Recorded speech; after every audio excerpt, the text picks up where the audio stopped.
A dying grandfather leaves behind a mysterious chest and a secret that shatters his family's world. Inside, they find love letters from France, a deed to a forgotten vineyard, and the shocking truth: he had another family. Determined to uncover his hidden past, they journey to France, where they meet Pierre, the son he never knew. Together, they restore the vineyard, uniting two families separated by war and time. This heartwarming tale of love, sacrifice, and redemption will leave you breathless. Hello, and welcome to Tales with Sekos. Today I'm going to share an exciting story with you. The old man's breathing was shallow, each inhale a struggle, each exhale a whisper of the life he had lived. The room was dimly lit, the curtains drawn to keep out the harsh afternoon sun. On the bedside table, a single lamp cast a warm glow over the faded photograph in his hands, a picture of a young soldier, smiling proudly in his uniform, standing beside a woman with eyes full of hope. "Grandpa," Emily whispered, her voice trembling as she sat by his side. She was his youngest granddaughter, the one who had always been closest to him. "Is there something you want to tell us?" The old man's eyes, clouded with age but still sharp with wisdom, met hers. He had always been a man of few words, but his silence now felt heavy, as if it carried the weight of a lifetime of secrets. "The chest," he rasped, his voice barely audible. "At the foot of the bed. Open it, when I'm gone." Emily's heart skipped a beat. The chest, a weathered wooden box with iron hinges, had always been off limits. As children, she and her siblings had been warned never to touch it. "Some things," Grandpa would say, "are better left in the past." But now, as the old man's breathing grew more labored, the past seemed to be knocking at the door, demanding to be let in. The news of Grandpa's declining health had brought the family together. Emily's mother, Sarah, stood in the doorway, her arms crossed tightly over her chest. Her face was a mask of stoic resolve, but her eyes betrayed the fear she felt.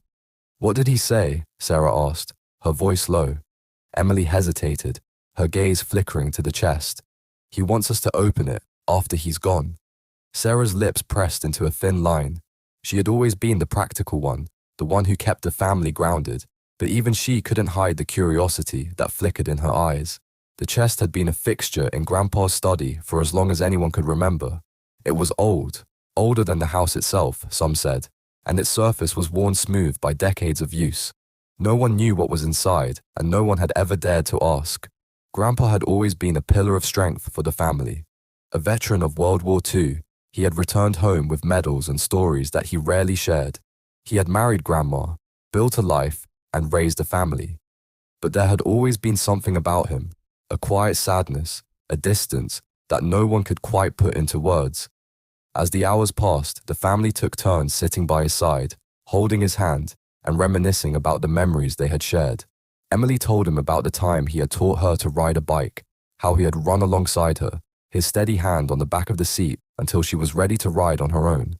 Sarah spoke of the holidays, when Grandpa would carve the turkey with military precision, his hands steady even in his old age. And then there were the quiet moments, the way he would sit on the porch in the evenings, staring off into the distance as if he were searching for something he had lost. It was late in the evening when Grandpa's breathing began to slow. The family gathered around his bed, their hands clasped together, their hearts heavy with grief. "It's okay, Grandpa," Emily whispered, her voice breaking. "You can let go." The old man's eyes fluttered open one last time, and for a moment it seemed as if he wanted to say something. But the words never came. With a final, shuddering breath, he was gone. The room fell silent, the weight of his absence settling over them like a heavy blanket. And then, as if on cue, their eyes turned to the chest at the foot of the bed. The next morning, the family gathered in the study, the chest sitting ominously in the center of the room. Emily knelt before it, her fingers trembling as she turned the rusted key in the lock. The lid creaked open, revealing a trove of memories, yellowed letters, faded photographs, and a small, intricately carved wooden box. "What is all this?" Emily murmured, lifting the box carefully. It was heavier than it looked, its surface etched with symbols she didn't recognize. Sarah reached for one of the letters, her eyes scanning the delicate handwriting. "These are love letters," she said, her voice tinged with disbelief. "But they're not from Grandma." The room fell silent as the realization sank in. Grandpa had a secret, one that had been buried for decades. Emily opened the wooden box, revealing a stack of documents and a faded military medal. As she sifted through the papers, her eyes widened. This is a deed, she said, her voice shaking, to a property in France. The family stared at each other, their minds racing. What was Grandpa doing with a deed to a property overseas? And who was the woman who had written those letters? The study was silent, save for the soft rustle of paper as Emily and Sarah sifted through the contents of the chest. The letters were written in French, their delicate handwriting faded but still legible. Emily's high school French was rusty, but she could make out enough to understand that these were love letters, passionate, heartfelt, and filled with longing. "Who is Colette?" Emily asked, holding up a photograph of a beautiful young woman with dark hair and piercing eyes. She was standing in front of a vineyard, her smile radiant, her hand resting on the shoulder of a young boy. Sarah frowned, her mind racing. "I don't know, but if these letters are any indication, she meant a lot to Grandpa." The family gathered around the table, their curiosity outweighing their grief. As they read through the letters, a picture began to emerge, a picture of a life Grandpa had never spoken of, a life that had been hidden away for decades. The letters told the story of a young soldier named James, Grandpa, who had been stationed in France during World War II. He had been assigned to a small village in the countryside, where he met Colette, the daughter of a vineyard owner. Colette was spirited and independent, with a laugh that could light up a room. She and James had fallen in love quickly, their bond forged in the chaos of war. They spent stolen moments together, walking through the vineyards, talking about their dreams for the future. But their time together was short-lived. As the war raged on, James was called to the front lines. He promised Colette he would return, but deep down, he knew the odds were against him. The letters revealed that James had returned to the village after the war, only to find that Colette was gone. Her family's vineyard had been destroyed in the fighting, and she had been forced to flee with her young son, a son James had never known existed. "This can't be real," Sarah whispered, her hands trembling as she held a letter dated 1945. Grandpa had a child, a son. Emily's mind raced. If Grandpa had a son in France, that meant they had an uncle, a man they had never met, a man who might still be alive. Among the documents in the chest was a deed to a property in France, the same vineyard where Colette had lived. According to the paperwork, Grandpa had purchased the land years after the war, but he had never told anyone about it. Why would he buy a vineyard in France and never say a word? Emily wondered aloud. Sarah shook her head, her eyes filled with tears. "I don't know, but I think we need to find out." The family debated what to do next. Some argued that the past should stay buried, that digging up old secrets would only bring pain, but Emily and Sarah were determined to uncover the truth. "We owe it to Grandpa," Emily said, her voice firm, "and we owe it to ourselves." After days of discussion, they made a decision. They would travel to France, to the village where Grandpa had been stationed, and see if they could find Colette's son. The village was exactly as Emily had imagined it, quaint, picturesque, and steeped in history. The vineyard, however, was a shadow of its former self. The once thriving fields were overgrown, the buildings in disrepair. As they walked through the vineyard, they were approached by an elderly man with kind eyes and a weathered face. He introduced himself as Henri, the caretaker of the property. "You are James's family," Henri said, his voice tinged with emotion. "I have been waiting for you." Henri led them to a small cottage on the edge of the vineyard. Inside, they found a man who looked strikingly like Grandpa. The same strong jaw, the same piercing eyes.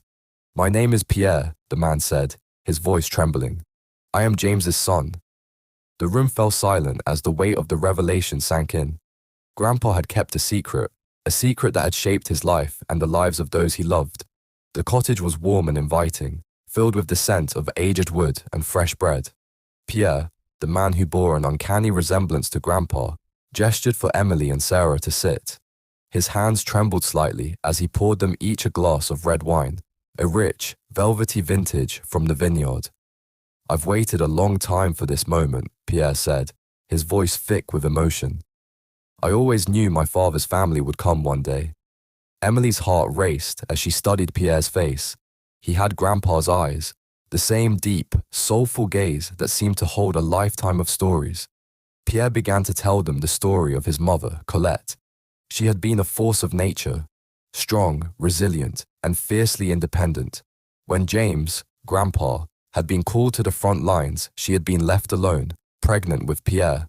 The war had devastated the village, and Colette's family vineyard had been destroyed. With no money and no home, she had been forced to flee to a nearby town, where she raised Pierre on her own. She never stopped loving him, Pierre said, his voice breaking. Even after all these years, she kept his letters, his photograph. She told me stories about him, about the man who was my father. As Pierre spoke, the pieces of the puzzle began to fall into place. After the war, Grandpa had returned to the village, desperate to find Colette and their child. But by then, she was gone, and the vineyard was in ruins. Heartbroken, Grandpa had returned to America, where he met and married Grandma. He had built a new life, but he had never forgotten Colette or Pierre.